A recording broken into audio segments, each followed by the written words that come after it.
That'd be great. All right. So, welcome everybody who's come. We are, last Sunday we approved a challenge budget, and we're here to discuss the budget and the process used to create it. And let me introduce you really briefly to the members of our panel. We have Catherine, who's our UCG accountant. I think everybody knows Catherine.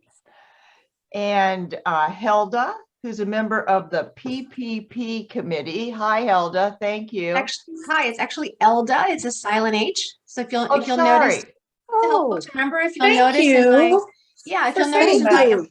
if you'll notice in my screen name, my H is lowercase and the E is uppercase, just to help folks remember. Thank you. I thought it was a typo. I know. I'm so glad you know that. Thank you. All right, great. Elda. All right, Elda. All right. Well, thank you for letting us know that. She's a member of the PPP committee, which is the payroll protection plan. And we've got Maureen, who's our chair of the board of business. So thanks everybody for being here today. Basically, the presentation today is all about you asking questions of the panel. And we were going to begin with Catherine explaining a little bit about the budget, which is why I'm already screen sharing it up here.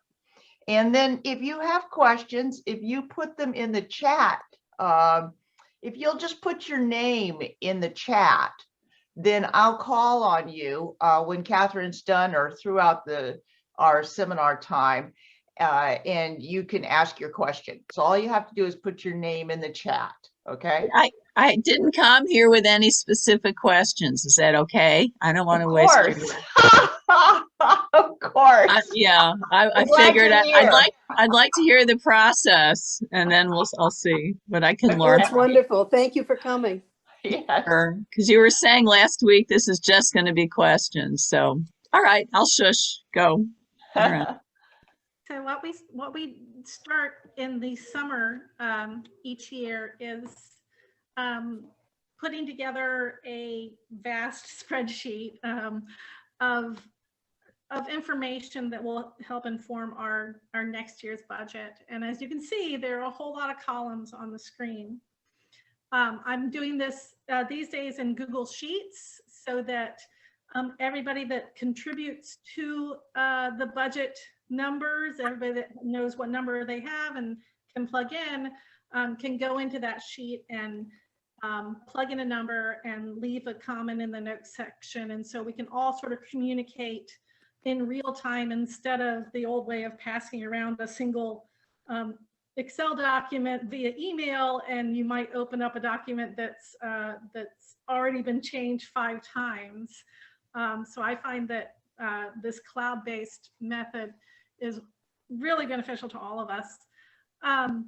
So when you're looking at the budget, you'll notice on the left-hand side, you've got all the different budget lines. You've got your revenues and you've got your expenses. And so those pretty much stay the same. You'll see some grayed out that have been used in past years, but not in this year. You'll see some that have like X's instead of numbers because possibly they're new and they haven't been entered into our chart of accounts. But what this basically does is it gives a whole lot of numbers. All of that is, like I said, information to inform our next decision. So for the 2022 budget, it may look strange that we have 2019 actuals and 2019 budget, but if we're in a pandemic and 2020 was not necessarily a normal year for us. And so Maureen asked me to include those numbers, columns for 2019 budget and actual in the spreadsheet. And you'll notice that in most cases, this is not what you're going to see. This is not what you're going to see in the To put the other budget back up. I'm sorry, I wasn't asking you to replace it. I just meant to have it for later. That's fine. Well, this is what you're going to see in the congregational meeting. And actually, yeah, but I'd like people to see that one with all the stuff in it. Right. All right. Well, it's going to take me a second, Maureen. And there are a couple of well, sorry, I confused you. Summaries of our budget that you may or may not have. I've seen, depending on whether you're if you're on the board of business, obviously you see this full hefty budget that that Sue's got up for us right now, and you're zeroing in on those numbers. If you're in church council, you see a slightly truncated version of this that doesn't include necessarily all the past years, but does sort of group expenses by different categories that that make sense to us, operational or programmatic expenses. And then when we get to the congregational meeting, you see a very shortened version of the budget, which Sue just had up there. Can you bring that up again? Okay, please? before doing that, Catherine, Yeah. there's something I'd like people to see, if you wouldn't mind. Would you, Sue, would you scroll up? There's several pages here, so I'd like us to go down, keep going. Yeah, hang This is on, a whoops. document. Yeah. What you see there, maybe go up just so we've got the preceding page. It's a good example if you can get it. Yeah, if you look, I'm looking at that first column and you see, adult programs and open and affirming and post-high programs. And so for every one of the programs that has a budget, there's a line in this one. And one of the reasons Catherine does the work of consolidating these so that when it comes to the congregation, they're in a bunch, is because, I don't know about you, but if I'd been a layperson sitting in a congregation and seen this thing scroll by with $50, $150, my eyes would glaze over and I wouldn't really understand what was going on. But if anybody wants this detail, Yeah. we will happily provide it to you and enjoy answering questions. Catherine, I giggle, but we like that kind of stuff. You won't be allowed to change anything. Let's just clarify that. Yeah. And Yeah. in fact, at each stage of the budget approval, which we have our sort of pre-council meeting, tweaking all the numbers, we have a column for that. And then once the council approves our numbers, I freeze that column so it can't be changed again because that's been officially approved by council. And then we work on the congregation. That's the meeting, the column we're in right now for congregational meeting. That's been approved by the congregation. And I actually need to move to the next column to work in the next column, which is our workplace for the January congregational meeting, the final budget that you're going to vote on.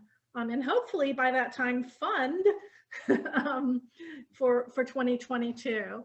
So I'm actually a column behind in our hefty spreadsheet. So go ahead. I just wanted people to see that kind of an example of that kind of data. Is there any way you could make the screen a little bit larger? It's just a little hard to see and not lose any of that. I'm kind of leaning in to try and read it. Yeah, well, first of all, are we going to stay on this screen or go to the other one, Maureen?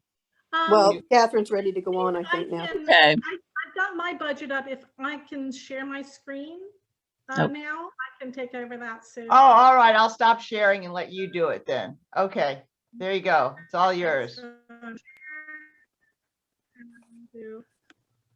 Take a look at this.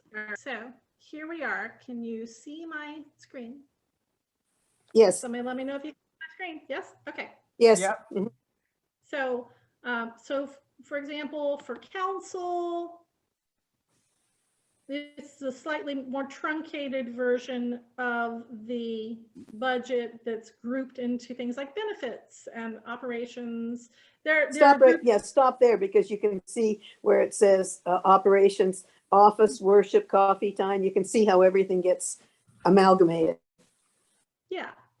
And it's just another way of looking at the budget numbers, particularly the expense numbers. So that's what the council saw and approved. And again, anybody can see the full, big spreadsheet we have, but not everyone is into numbers. We realize that. And so we sort of truncate it for the council, and then we truncate it more for the congregational meeting. We still have all of our income lines, but we brought all of our expenses into just 5 lines here, and then a pretty graphic. So that's how, and then for the congregation, the January congregational meeting, it will look similar to this. So that's sort of the process. That doesn't show all the blood, sweat, and tears that goes into the budget, and the careful thought and consideration for all of these numbers. How much last year did we have in plate funds, and how much are we going to have this year? What do we think our prior year pledges are going to be? Are we going to get a grant this year? What's our rental income looking like? What do we think we're going to get from football parking? So every single line that goes down is under consideration. We start with what we had the previous year, look at what's actually happening, and then go from there. So that's the basics of how we develop the budget. And Maureen, why don't you give your thoughts on it? Yeah, there's a lot of people's voices involved in this, right from the very beginning, where staff puts together the numbers, and Catherine and Lisa, and they pull them out from what's happening from the actual, well, what in the old days would have been called from the books, the computer-based counting. And then the Board of Business comes in, and anybody else who needs to have input that we can grab hold of. And then, as Catherine said, it goes to the council, which is a lot of other people, and then ultimately the congregation. So it's in my opinion, a good and transparent process. And if people have ideas about how it could be more so, that's all for the good as well.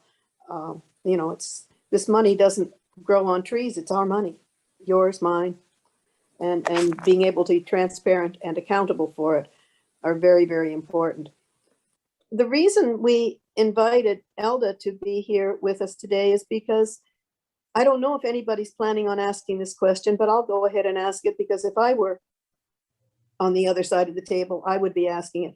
Well, why? We just talked about having all that money from the PPP. What was that money, and why isn't it just going to fund the budget? Elda, will you talk to that question? Sure. If you would stop sharing your screen so I can share mine, that would be Yes, I awesome. will.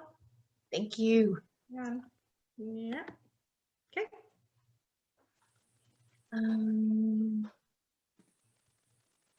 Where it is? Oh, there it is. Okay.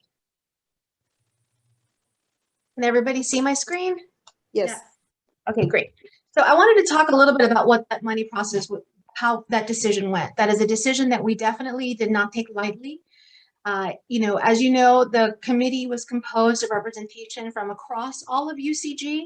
So we each, because the representations were grouped into similar mission in the church, each of us, I found, approached the task even from the beginning with a different perspective or a different desire for the money.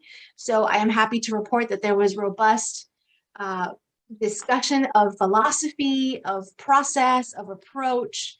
And so we really did think about it quite a bit, and really did look quite a bit at what we did. So I wanted to kind of talk about that, how we came to consensus on that money.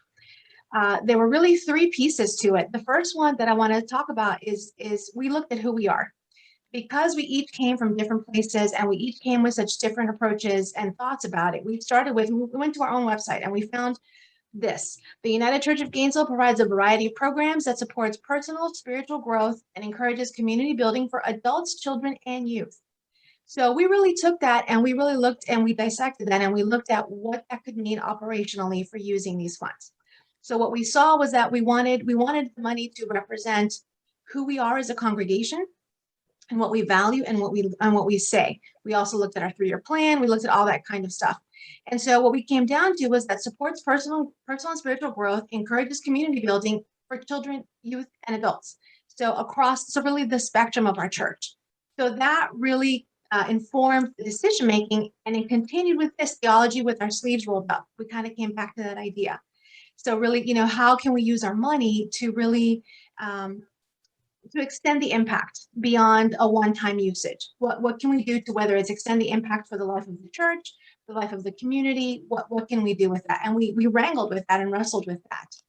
And ultimately, once we had decided on a shared set of understanding, if you look at it that way, of how the money would be allocated, then we began a master list, or rather a general list of where could the money go. And so we were all tasked to go back and think of all the things that we could do with the money, and they roughly fell into these categories. So basically internal to UCG in some form or fashion, or external to the community. Internal to the UCG took lots of different forms. One of them would be to pay off the mortgage. That was one that was a strong contender initially. Another usage would be to offset the potential budget shortfall for this coming year. Others, and there were many, that fell under the category of large projects or expansions or things that had been deferred but were quite needed to be done at UCG. And then the other category was donations to community organizations. So we talked about, should we give $5,000 to every organization, or should we really focus and make a large donation to one organization? So there was a lot of that philosophical discussion. And ultimately, what we ended up deciding, we really grappled with this idea of, how can we get the most usage for all of our church community? And so we looked at all the projects. And so some projects that were considered that we did not look at internal to UCG, for example, were redoing the courtyard. That's one that we felt that while it is needed, we felt that a capital campaign could do that. And certainly we didn't feel that it would necessarily extend our theology, with legs, and would not necessarily impact every part of our church community. And so we grappled with it back and forth. And the decision that we made was to, we looked around at things. And so for the different big projects, we looked at them, we explored them in greater depth with the related staff or personnel, if there was somebody like that. And ultimately, that's how we came to the decision that we were going to portion some of the monies towards the budget to show some financial stewardship in that way. Another was going to go to a community organization, and we specifically targeted an organization that was local, that was hyper-local, and that did not have a well-established funding apparatus. So for example, Habitat for Humanity is wonderful, but they have a really well-established funding apparatus, whereas the one that we picked, the Duval Neighborhood Association, did not. And it was hyper-local, and we felt like our money would really be impacting there. And then the other money is for repairs, updating that had been long deferred since the 80s. So we're really to that point. We heard feedback from parents and families that, that there were issues with the building, there were safety issues, there were health issues, certainly. It's not just aesthetics, because we were looking at, okay, the future of our church are the younger families. And we were getting direct feedback that younger families doing the tour, the site as it stands now is not helping us in that regard. It's also not helping us in terms of generating more income. So because of the current state of that whole education wing, it's not really ripe for rental. It's not the kind of space that the community organizations want to rent or use. So it isn't helping us in that way either. So we put all of that together. Like I said, we looked at other big projects, the courtyard, kitchen. We looked at lots of different things, and we landed on this one as both necessary. It would also help us in the future with regards to helping us grow and continue to keep growing membership. As our membership ages, we need to replace it. And also it would open opportunities for rental income. And in addition, so that was and then on top of that, because the friendship group uses it, Family Promise uses it, all kinds of organizations, committees use it within the church. We felt like it really hit, again, that lifespan that we speak of on our webpage, and it really served all the purposes that were there. So that was how we ended up on that unanimous decision, even though we started quite with quite disparate perspectives. We really did end up at a unanimous decision that I'm pretty happy about the process, how we did that. So I'm happy to answer any questions or give more feedback on that as needed. Oh, that's wonderful. I can say that I personally am grateful to you for presenting this, Elda. I'd heard pretty much about what you're saying, but you put it so clearly. Yeah. I hope we can find a way to get what you just shared out perhaps to the wider congregation, because it's not a matter of whether or not one trusted the committee. I mean, yeah, I trusted good people, but to know the depth that you went into and the various theological groundings that you brought to the decision, I think that's incredibly important. I know that the committee is essentially ended, but all I can say is I really hope maybe something with a link in the newsletter, the next newsletter. I don't know, but that needs to go out. Really well done, well presented too. I'd never seen one with the head on the front of the screen share. Very Well, you know, cool. I'm faculty at Santa Fe, so teaching via Zoom has been my life this last year. Well, I thank you. Some of us are still scrambling. But thank you for that. Questions for Elda? Yeah, Elda, actually, I have a question. And thank you. Your presentation was great. But I have kind of a fundamental question about the whole thing. It was money for, what's the money originally for? The money? I can speak Go to ahead, that. Go ahead, Catherine. So back in 2020, the bank said, hey, you know, you're eligible for PPP funding. It has to be spent on specific things, which we've gone over in past congregational meetings, so I don't want to repeat everything. So we accepted that money and we set it into one of our accounts. In the meantime, we used the equivalency of that money for all the things that we were supposed to, particularly payroll and health insurance and mortgage interest, right? And as it turned out, so I kept very careful track of that, of those types of expenses that we were incurring during that time. Technically, we weren't actually touching the funds yet because our regular income was maintained. We didn't know it was going to be, but our regular income sources didn't quite hold up, but they held up enough that we didn't have to actually dip into those funds. And so when it came time for forgiveness, we were able to show that we used that we incurred the expenses to the equivalent amount of the total loan, $112,900. And we were forgiven that money. So we still had those funds. We had managed to make it through 2020 with a few glitches. We still had a shortfall, but we didn't have a shortfall in our cash assets that we thought we might. So this is what we're talking about when we're talking about using the residual monies from the PPP, is that we didn't have to dip into that cash. We incurred those expenses as qualified, but we didn't have to actually dip into the cash. Okay, so I get that, but it still seems, you know, and I don't mean to be disparaging at all. You're I'm okay. just really trying to understand. Okay. It seems like we didn't use it. Shouldn't we just give it back?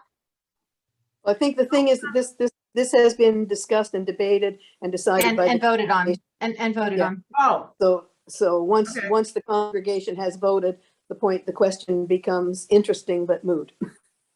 Right. No, we wow. We wanted to move off that fast, didn't we? I don't want to reopen a philosophical question that would Okay. have me in a position of arguing with the congregation's decision. Okay. All right. I didn't realize, obviously I haven't been tracking it. So, okay. Yeah. Sorry about Yeah. that. But there were I guess there were again many different opinions on this, and the congregation, it was not a unanimous vote, but it was a majority vote. Okay. So- Well, fair enough. We got a question from John. John, why don't you just go ahead and ask your question? I don't think there's so many of us that just unmute. He is on mute. John? Maybe I think there's two Johns on here. There are. Did you put the question in chat, John? It's No. me, John. It's me, John. Can you Okay. hear me? Yes. Um, John John I was Eiler? was wondering, this may have been covered in the church service this morning, which I didn't look at yet. But what is the Greater Duval Neighborhood Association planning to do with the money we're going to give them, if we know, or is it just help them? You got any idea about what they're going to do? They said programming. I think that's what I caught in the service. What was that? Programming. They Well, have, she described various programs when she spoke this morning, and I'm pretty sure she said the monies would go to support these programs. Correct, So that's my direct- understanding Elda? that's my understanding as well. It's going to go towards supporting all their programming efforts. Can we be more specific about what kinds of programmings? I don't know what that means. Like education, helping kids to read, and meals, and She She, described a couple of Okay. programs, Diamonds in the Rough, a women's program. There are tutoring programs that occur. There was a senior program to keep seniors moving and active. But I feel sure that the Greater Duval Neighborhood Association website has, in fact, I do know, I was looking at Okay. that Friday, that they do describe their programs on their Great. website. I have to be honest, I've lived here 45 years and I didn't know there was a Duval Neighborhood Association. So I really appreciate learning about that. And I think I that was a suspect good you're not alone, Sheila. It's only now, I think, lifting into the senses of so many of us who live in something of a bubble. Yeah. Yeah. right. yeah, I would, I watched the service. I would encourage people, if you haven't, to go ahead and watch it. I thought the presentation she made was good. And then Jerry Steinberg was really great, just talking about sharing in various ways, money, of course. But one comment I would make, and I saw it in the service again today, it's we're going to use the PPP money for this, we're going to use the PPP money for that. Technically, of course, we met the requirements to have a loan forgiven by putting money into salaries. And so somehow I think maybe the nuance is not there for most people, that it's really, we're using money that we were able to, if you want to look at it that way. I didn't realize Catherine actually kept it in a separate account. I thought actually she just paid for it out of our regular account and we had the surplus. But either way, you're playing games with, moving money around, as we often do in the university, or used to when I was employed. You got money for something, you used it, but maybe in some other way, so you could defend it. But so maybe just maybe a nuance would be, we're putting money that we were able to conserve after paying for the salaries and everything else. Mhm. I could sit there and see, somebody from the outside, IRS or whoever's the appropriate party, could say, wait a minute, why did we forgive your loan? You used your money for this. And so, yeah, I know we can defend it, but it's maybe it's just a little change of the semantics of how we explain it would be good. I happen to be one of those people that felt like most of it should be given back in those discussions, except for those people like the nursery workers and people like that actually get paid for doing nothing. I thought that was the most reasonable way to use it, but I obviously was not in a majority. So I'm comfortable with having had that vote. I'm comfortable with the committee doing the right thing as how they're going to use the money.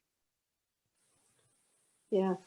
Congregational polity is an interesting phenomenon and sometimes calls us to the edges of our values. Are there other questions about the budget, the process,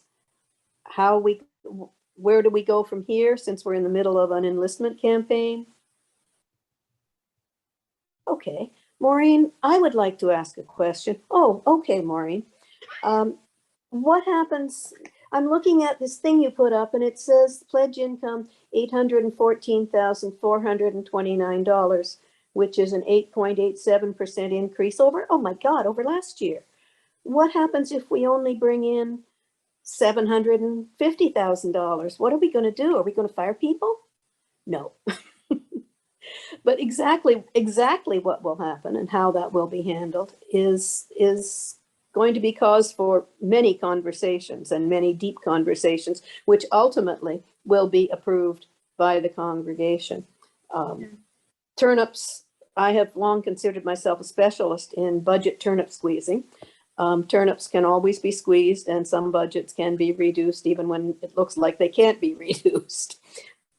So champion turnip squeezer. But also there are reserves that can be drawn on, priorities can be shifted. But the very last thing anyone would do would have to do with doing anything punitive to staff. I mean, I think many of us, including some of the people on this call, would probably put our bodies on the line like you do in front of bulldozers sometimes before something like that would happen. But yeah, it's a real thing, and it's something I think about as I am still thinking about how much my pledge will be. What can I do to help with this? But it's real. Mhm. Thank you for asking your question. You're welcome. Thank you, Maureen. Okay. Anyone else? Other questions? Yeah, I think one of the things I'm pleased that the committee did not kind of set aside some of this money for budget shortfall, because I think the problem you get into is if you bail out the budget because we can't raise it this year, then you're really behind the 8 ball the next time around. So that I would hope we don't go there, because I just think that creates a financial thing going forward. You get some found money now, and then later you really have trouble in the next year's budget. So I think living within our means, even if it's less than what we want, is an important thing. In fact, the PPP committee did give 10% tithe, as they put it, 10% to, it's in the capital reserve fund with the okay to use it to support the budget if need be. But that decision has not yet been made. There is a line, and I expect you all to have memorized when we had it up on the screen. There's a line in the income in the budget for transfer from capital reserve, $10,000. But that decision was made before the PPP funds came in. So there's $11,000 that may or may not be used for that. But I completely agree with you, John. It's not a good idea. Part of why we're tight this year is because last year we got the gift of the leftover money from the search process for Bromley, $28,000. That's in the 2021 budget. Well, now we've got to make it up because we won't have it next year. So yeah, it's necessary sometimes, but it's not my favorite form of practice. Questions, concerns, curiosities? It's a wonderful process. This is the first I've heard you all talking. You go into so much depth, and you're caring and blending the numbers and the values together to come up with a strong basis. I really appreciate that. Yeah. Sheila, there's always room on the Board of Business. Yeah, I've been hearing. Yeah, I heard her say that. I really did. I don't know how I could help.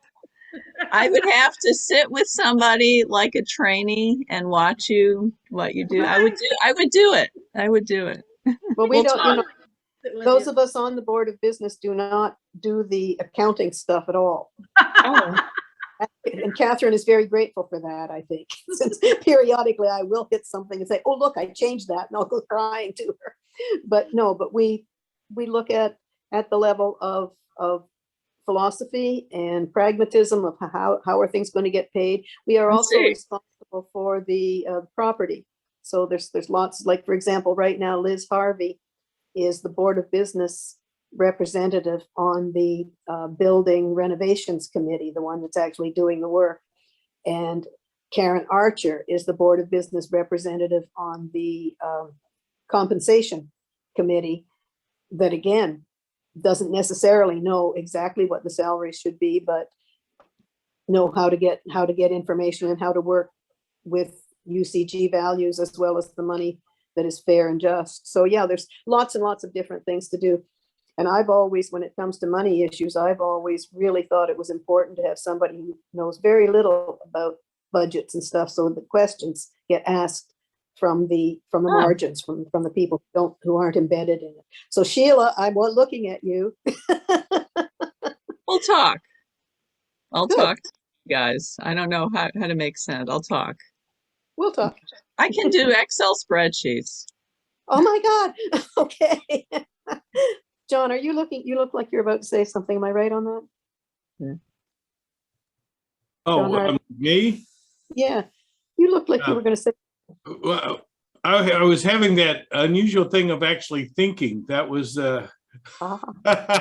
rather than talking, I was actually thinking here though. So and I did have a point. Now I've lost it. So if I get it very quickly, I'll ask, but right now I don't have it. Peter Hyatt, you have been surprisingly quiet in this meeting. My husband's an extrovert, friends, if you haven't noticed. Is there anything you would like to put in to this conversation? Questions, comments? I have just always found out that wish lists, which this budget really is, that wish lists are much easier to put together than the actual list. And I think the real fireworks coming up when pledges come in. So Yeah. it's nice to have a good wish list so that we can have some to aim for. But it's really nice to know, if it should be that because of all of the changes that have happened these last 2 years and, the upsets that have happened, we don't know what the pledges are going to be like and what the pledges are, whether they're going to be more generous or less generous is a question and so on. So we really need to have some kind of an idea about what we're shooting for. And I think this is a good budget that's headed for that direction. The other thing that I don't see is addressed here is it seems to me we are headed for another round of inflation. And I don't know how to handle that or anything like this, but I think we should have it in the back of our mind that this next couple of years is probably going to be years of inflation. And so we're going to be dealing with a lot of upsets that way too. Mm-hmm. Mm-hmm. I did actually think now what I was going to comment on. Liz, you brought up Liz and the committee looking at renovation. I think one of the problems, of course, is there's not as much money as there is need out there. And so that group then has to try to figure out what do we do with it. I think it's not a good time to try to do a separate fundraising when we're trying to raise money for the budget. So I guess it's just a cautionary note. There's some great things out there, but it's we have to figure out what we can do with the money. It's not enough to do everything we would like to. So at some point, we're going to have to address that whole education wing. As a separate thing. If I could speak to that for a moment, before we made the decision to go with the education wing, we actually, Jim actually met with Carol Barron, and she brought some professionals out to get a sense of the scope and to get a sense of whether that would be feasible given what we have in the budget. Now, you are correct. There are things we would love to have done that are not going to get covered this time around. Absolutely. But what our question was, can we accomplish what we need to have accomplished so that children aren't having their fingers caught in the sliders, so that, children who are neuroatypical aren't being triggered by the lights, so that young children who are crawling around on the different flooring aren't getting contact dermatitis and therefore avoiding, so that, new families who are coming to visit aren't faced with this gloomy, dark opening into a very old facility. So all of these questions, right? So that was the basic, right? And so if we could accomplish that within what we had, then we were going to go with that. The other project that we were looking at was our kitchen. We were looking at making our kitchen commercial grade so that it could be something that potentially could increase rental budget, in that if people do they would do more weddings there if they could have a commercial kitchen from which they could feed people. So we looked at that and we quickly realized that was completely unrealistic with the amount of money that we had. With the amount of money that we had, we would be able to buy maybe 2 pieces of the needed equipment, and that didn't even begin to touch the renovations that needed to happen. So that quickly came off the list. So we did have a mind in that. We were really, and after I guess it was 2 weeks ago, maybe, We did another walkthrough with Carol and the committee, and we were really clear about what the punch list was and what was going to happen, what was within scope, what was not within scope, what were the things that Carol recommended that should be tackled soon, like moving forward, things like, plants and stuff growing on the roof and things like that. There were some issues with water drainage and the foundation that were outside the scope of what we're doing here, but things that she mentioned that we will need to address because it's going to be a larger issue if we don't address it. So yeah, so it's to your point, we agree, we looked at it, we were really, really cognizant of that and wanted to really make the most of what we didn't want to do is we didn't want to have fund something or we didn't have something completed that wouldn't even meet our minimum requirements. Yeah, I guess I think it's another one of those semantic things that the congregation needs to know. We're gonna deal with the really critical things, but we aren't done, and there's still more. We're gonna at some point have to come back and put more resources into it. So it's sort of a let the congregation know it's more of a stopgap than a solve all the problem thing, so that that's still on their radar. Because I worry about people say, "Oh, you already took care of that. We don't have to worry about that one anymore." And then it's more of a communication thing. John, I I've got totally the guy agree. on Capital Fund Drive for 2023. But nobody, Yeah, I really would love to see that happen. I totally agree. What we discovered was there's an enormous amount of deferred maintenance and deferred upkeep that has been happening around UCG. And we're facing the reckoning time for that. It is within a 10-year horizon where that is going to happen. So I think I love to hear capital fundraising for 23. I think we need it. I don't know, I don't know if the council exec will think that that's a great idea or the great timeline either, but a congregation, the theory behind this, behind capital fund drives, is that there are two times that are right for a congregation to have them. One is in the first three to 4 years of a new ministry, a new senior minister, and the other is 10 years since the last one. And we're in the right place for Bromley's tenure. 2022 is too close to right now and what we're going through, but 2023, I would like to see a well-planned, big capital fund drive. I mean, to do all the stuff, and then we figure out what can we do with how much we got. One thing that hasn't been stated But is that we will see. oh, I'm sorry. One thing that hasn't been stated You're good. is that in these last 2 years, we haven't been keeping up with deferred maintenance. This has been 2 years of treading water, and rather than the regular round of the things do get old and so on and so forth, we've added 2 years to that regular round of getting old, and it needs to be stated. And so far, I haven't seen that statement anywhere. To which maintenance are you referring? Yeah, which maintenance are you talking about, Peter? The very things that are on our list, the things in the RE department, they're getting older. They're all through the kitchen and so on and so forth hasn't been updated at all. There's all kinds of projects that I can see that have not been addressed that might have been little things 2 years ago that are much bigger things now. Yeah, stuff that grows on the roof is an example of stuff that gets once it takes hold. Exactly.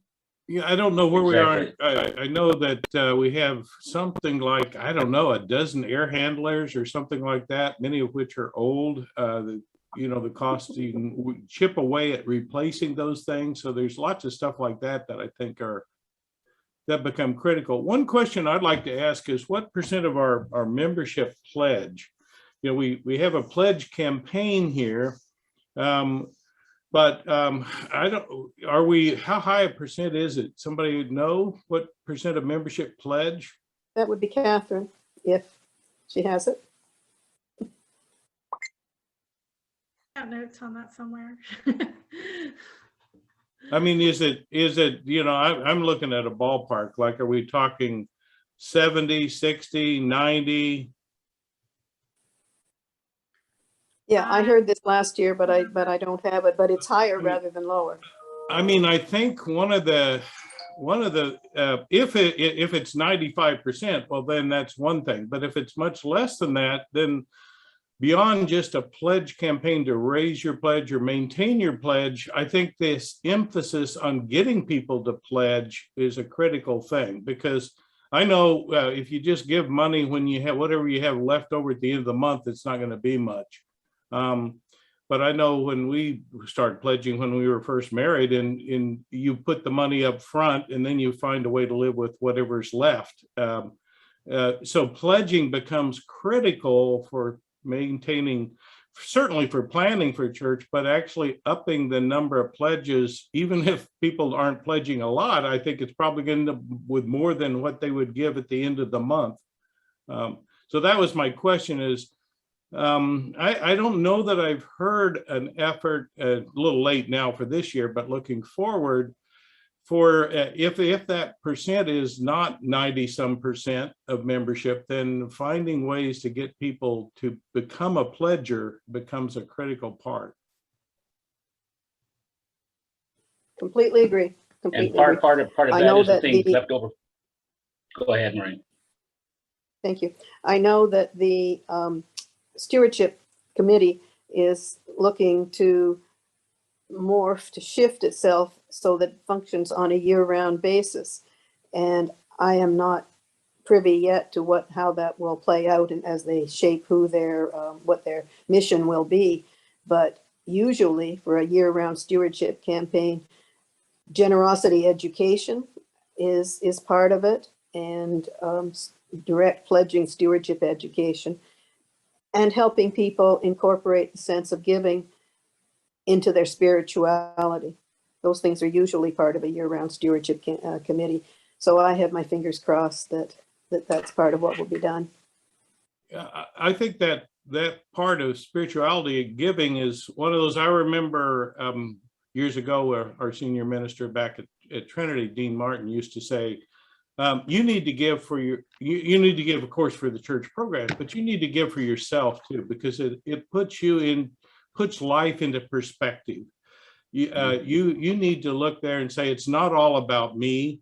It's about helping others. And so there's a plus benefit in giving that we get from our own life perspective and putting ourselves into a certain place. The other one, of course, we don't talk about at UCG, but you hear about certainly is tithing, which we heard about a lot in the Methodist Church. And I realize that's not one where that I don't think I've ever heard it mentioned at UCG. No. So anyway, there are other things to think about as to ways to approach the fundraising. I used to say when I was sort of in the business, I used to say, give till it feels good. Don't give till it hurts, give till it feels good. And for myself, that has been a major step in pushing myself in terms of what I'm okay with my pledge being. Not, yeah, I can do this, but do I still feel good about it? It takes more money to feel good, I've noticed, relative, and that has varied depending on, I mean, wherever my income was, it still took more than I thought it should before I felt good. I'll tell a story on myself. More time, I think you all know that I'm a retired clergy. When I would be preaching on Stewardship Sunday, our tradition had a specific Stewardship Sunday, and I'd be preaching. I'd get through the first service, and that was fine. And then somewhere in the middle of the second service, I would decide to up our pledge, and Peter would hear the fact that our pledge had been upped from me saying it from the pulpit. And that happened more times than I can like to admit. Anyway, are there any other questions, concerns, comments, anything that we should be referring to others perhaps to get more information and get back to you? Actually, Elda, I wanted to tell you, although I'm not sure, I wasn't part of that earlier process. I'm still not sure I agree with what we did. I think that you've done a terrific job in choosing a project. I really do. I think that's a fabulous, and you've obviously put an enormous amount of work into it. When I hear you talk about finding it and making it feasible, trying to reach out and find something that would really both tie together the spiritual and the financial and propel us into the future with younger people. I think you guys have done a terrific job. I'm looking forward to seeing it done.